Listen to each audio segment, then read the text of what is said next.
आज हम लोग देखेंगे 26वें श्लोक को, चतुर्दश अध्याय का। सबसे पहले श्री हनुमान जी की वंदना। वे महागुरु हैं। श्री गुरु चरण सरोज रज निज मन मुकुर सुधार, वर्णो रघुवर जसु जोदायक फलचार। बुद्धिहीन तनु जानके सुमिरो पवन कुमार, बल बुद्धि विद्या देहु मोहि हरहु कलेश विकार। श्री हनुमान। वक्रतुंड महाकाय सूर्यकोटि संप्रभा, निर्विघ्नं कुरु मे सर्व कार्येषु सर्वदा। ओम गणपति को नमस्कार। ओम जयंती जय मंगला काली भद्रकाली कपालिनी, दुर्गा क्षमा सुधा लक्ष्मी नमस्ते। ओम त्र्यंबकं यजामहे सुगंधिं पुष्टिवर्धनम्, उर्वारुकबन्धना मृत्युंजयमामृता स्वाहा। तो 26वें श्लोक चतुर्दश अध्याय का। इसमें मांग चौ यो व्यभिचारेण भक्ति योगेन सेवते, सौ गुणान समतीत्ये तान ब्रह्म भूयाय कल्पते।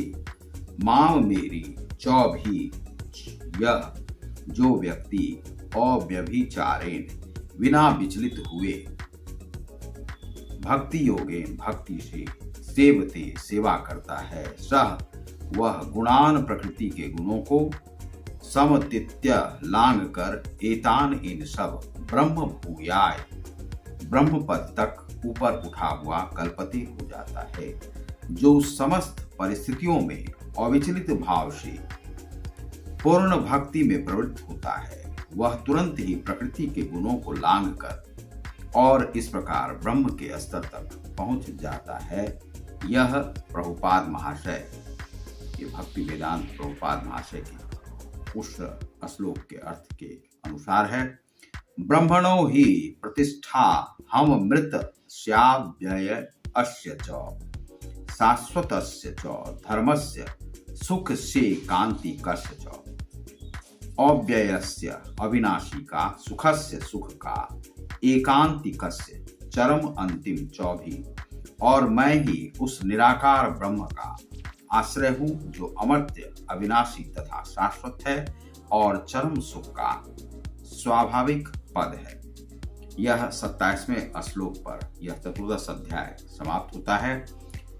तो इसमें कहा गया है कि जो समस्त परिस्थितियों में अविचलित रहता है, एक विचलित और अविचलित। अविचलित कैसे? अपने पथ से भ्रष्ट नहीं होता है, नहीं करता है। वही क्रिया योग में भी है कि अपने पथ पर लगा रहे व्यक्ति तो उसे अंतिम मुक्ति प्राप्त होती है और सिद्धता योग में मिलती है।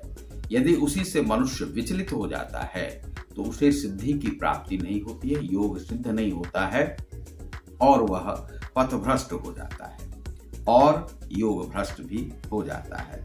तो अविचलित भाव से पूर्ण भक्ति में प्रवृत्त होता है, वह तुरंत ही प्रकृति के गुणों को लांग कर, अर्थात तीन जो गुण है सत्व रज तम, उसको लांग कर वह प्रकृति से परे चला जाता है और इस प्रकार ब्रह्म के स्तर तक पहुंच जाता है। वह ब्रह्मवत श्री कृष्णवत हो जाता है।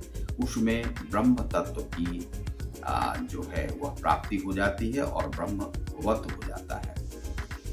इसी में अगले श्लोक में जो कहा है, और मैं ही उस निराकार ब्रह्म का आश्रय। श्री कृष्ण क्या कहते हैं कि उसका आश्रय कौन है?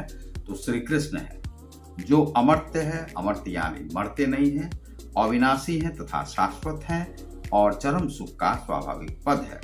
शाश्वतस्य शाश्वत अर्थात जो इटर्नल है, धर्मस्य सुख से कांति, एकांतिकस्य चरम अंतिम चौभी। और वही परम लक्ष्य है श्री कृष्ण को प्राप्त करना। यहाँ पर श्री कृष्ण की प्राप्ति हो जाती है और श्री कृष्ण के धाम में वह मनुष्य पहुंच जाता है या इस संसार में रहते हुए भी उस धाम में वह रहता है। बहुत सारे लोगों को आप देखते हो संसार में कि उसे किसी चीज की परवाह नहीं होती, क्या हो रहा है नहीं हो रहा, और उसका व्यवस्थित जीवन एक ही रूटीन पर चलते रहता है। उसका कारण क्या है कि वह जो रूटीन है वह तय हो चुका है प्रकृति के माध्यम से, उसकी आत्मा के माध्यम से उसे क्या करना है। और जब उसे यह लक्ष्य मिल जाता है तो उसे परम प्राप्ति हो जाती है। और योग वही साधन मार्ग है जो कि आपको परम लक्ष्य तक पहुंचाता है। योग में जो क्रिया योग आप करते हैं उसे जबरदस्ती करने का प्रयास नहीं करें, जितना हो सके उतना ही करें। और योग का जो परम सुख है आपको गतिशीलता में भी प्राप्त हो सकती है। आप यदि चलते जाते हैं रास्ते में, मार्ग में, तो सबसे बड़ा जो योग है वह है गतिशीलता में। गतिशीलता क्या है? जैसे श्री कृष्ण भगवान थे, उन्हें आप बहुत अधिक आप ध्यान में नहीं देखते होंगे। ध्यान में देखते होंगे तो वे बांसुरी जब वादन करते थे तो वे परम ध्यान में हुआ करते थे। तो उस समय में उनकी बहुत ही मनोरंजक स्थिति होती थी और सभी चराचर जगत में जो उनका सुर एकवत हो जाता था और सभी उसी सुर में रम जाते थे। प्रकृति के जितने भी उपक्रम हैं और वे उपकरण सभी उसी रस में लीन हो जाते थे। यह श्री कृष्ण के द्वारा। उसी तरह से आप गतिशील रह करके, तो सबसे बड़ा है जो वॉकिंग जो है सो बहुत बड़ा एक्सरसाइज है। वॉकिंग करते हुए भी आप ध्यानरत रह सकते हैं। दूसरा है कि आप ध्यान कर सकते हैं और बहुत जरूरी नहीं है कि आप शीर्षासन ही करें।